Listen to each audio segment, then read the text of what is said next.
푸바오의 다리 경련이 이슈가 되자마자 선수핑 기지는 예정이었던 임시 폐원을 발표하고 사태 수습에 나섰습니다.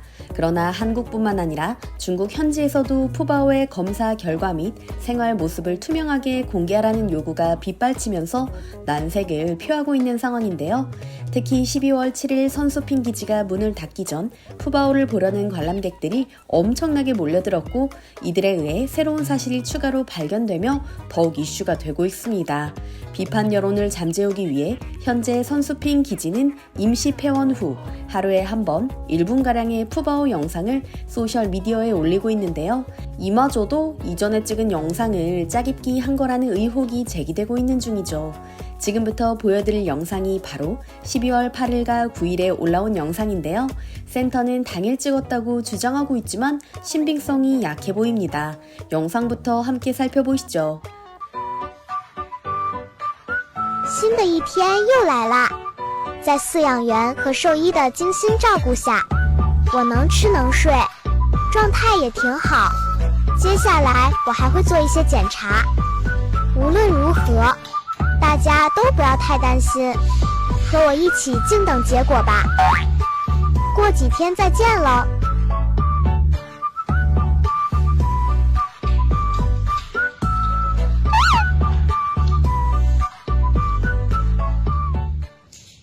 今天我也有好好吃饭，为了给我增加丰容，奶爸把食物藏进了漏食器，但嗅觉灵敏的我一下就发现了，我还是动了些脑筋才把食物取出呢。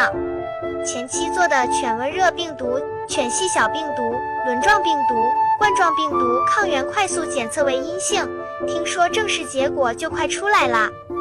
兽医和饲养员每天都陪在我身边，我很安心也很放心。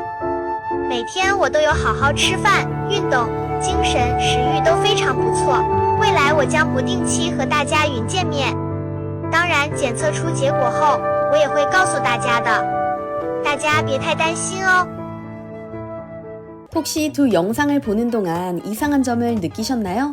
당시 선수핑 기지가 있는 쓰촨 지역에는 엄청나게 많은 눈이 내렸고 푸바오가 있는 내실 창문에서도 눈으로 뒤덮인 바깥 풍경이 보일 정도였습니다. 실제로 선수핑 기지를 찾아간 관람객들도 인증사진과 동영상으로 이를 증명했고요. 그런데 선수핑 기지가 제공한 영상을 보면 창밖에는 눈이 내린 흔적이 없습니다. 즉, 과거에 찍은 영상이라는 의미입니다. 또한 관람객에 의해 푸바오의 다리 경련이 발견되었고 해당 사실이 온라인상에서 이슈가 되기 시작한 12월 3일 이래 일주일이 지나도록 선수핑 기지 측은 그 어떠한 검사 결과도 투명하게 공개하고 있지 않습니다.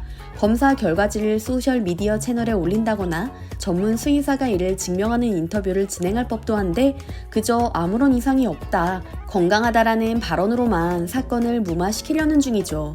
특히 12월 9일 올라온 영상에서는 아예 대놓고 선수핑 기지 측의 의사를 전달하는 모습입니다.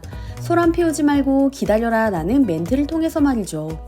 이 영상을 본 전문가들은 파보 바이러스, 코로나, 로타 바이러스 등은 기본적인 검사 항목에 불과하다고 말합니다. 특히 다리 경련 같은 문제가 판다에게서는 흔치 않고 성체가 된 판다에게서 이와 같은 증상이 발견될 경우 뇌 질환의 가능성을 배제할 수 없기에 선수핑 기지에서 MRI 등 추가 검사를 진행할 가능성도 높다고 덧붙였는데요. 여기서 빼놓을 수 없는 부분이 해당 검사에는 전신 마취가 필수라는 점입니다. 판다의 경우 전신 마취를 하면 사망률이 치명적으로 높기에 선수핑 기지뿐만 아니라 그 어떤 판다 기지라도 쉽사리 전신 마취를 하려 들지 않을 거라고 설명하기도 했는데요. 일주일 이상 기간을 두고 관찰하면 푸바오의 상태를 판단하는 게 현재로서는 최선의 방법이며 특히 임상 경험이 있는 수의사라면 경련이 있는 상태에서 마취는 절대 하지 않을 거라 단언하기도 했죠. 문제는 선수핑 기지의 사육사 및 수의사들이 지금까지 보여준 태도와 실력입니다. 오죽하면 중국 현지의 푸바오 팬들이 내실에 설치된 CCTV 영상을 24시간 공개해달라며 항의할 정도일까요? 한국에서는 단 한 번도 한 적이 없었던, 아니 어떻게 하는 줄도 몰랐던 접객 행위를 푸바오가 하기 시작했을 때 역시 붕괴하는 이들이 대부분이었고 관람객에게 푸바오의 모습이 공개되는 시간이 아닌 밤 시간대에 접객 행위 혹은 학대받은 게 분명하다는 추측마저 무성했었죠. 실제로 푸바오는 중국으로 간 후 체중이 눈에 띄게 줄어든 것은 물론이고 짜증 및 화내는 빈도도 전과 비교할 수 없을 정도로 늘었습니다.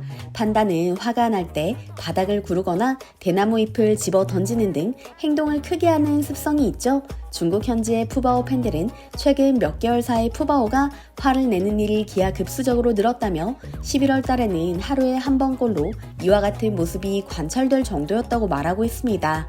이를 달리 해석한다면 푸바오가 어떤 요인으로 인해 극심한 스트레스를 받고 있다는 의미인데요.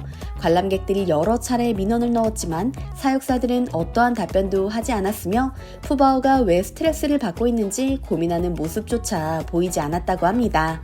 단순히 가 임신기이기 때문이라는 궁색한 변명만 늘어놓고 있죠. 현재 푸바오의 다리 경련 역시 스트레스가 원인일 거라는 가설이 있는데요. 푸바오가 스트레스 받는 이유가 사육사의 태만과 학대 때문이라는 의견도 제시되고 있습니다. 깨끗하고 신선한 대나무 잎을 제때 지급하지 않아 푸바오가 식욕을 잃었고 이 때문에 체중 감소 및 배점 현상까지 보였다는 것이죠. 특히 다른 판다와의 차별 대우도 뒤늦게 이슈가 되는 중입니다. 지난 여름 가임신기에도 푸바오는 땡볕에 방치된 상태로 부실한 먹이를 공급받은 반면 다른 가임신한 판다에게는 판다 인형을 선물해주고 지극 정성으로 돌봐주는 정황이 목격됐었기 때문인데요. 청결과 안전이 최우선시돼야 할 푸바오의 방사장에 세 종류의 쥐가 출몰하지 않나 위협이 될 만한 물건들이 떨어져 있는데도 사육사들이 본체만 채하는 등 푸바오가 열악한 환경에서 지내고 있다는 학대설이 꾸준히 제기되는 이유에는 이 같은 명백한 증거가 뒤따르고 있습니다. 심지어 푸바오의 다리 경련마저 관람객들이 먼저 알아챘을 정도니 이쯤 되면 푸바오의 홀대설에 힘이 실릴 수밖에 없는데요. 중국으로 간 이후로 지금까지 푸바오에게 여러 차례 이상 징후가 나타났었지만 경련은 쉽게 넘길 수 없는 문제입니다. 푸바오의 심각한 건강 이상이 우려되는 시점인 만큼 선수핑 기지에서 검사 결과와 푸바오의 상태를 투명하게 공개하고 적극 소통하는 의지를 보여야 할 텐데요. 지난 며칠간 공개된 영상을 보면 그렇지 않은 것 같아 한숨부터 나오는 것이 사실입니다. 이럴 거면 왜 데려간 건지 차라리 다시 한국으로 보내주는 게 푸바오를 위한 일이 아닐지 다시 한번 생각해 보게 되는데요. 여러분께서는 어떻게 생각하시는지요? 오늘 내용에 공감하신다면 좋아요와 구독 부탁드리겠습니다. 항상 함께 해주시는 구독자, 시청자 여러분 감사합니다.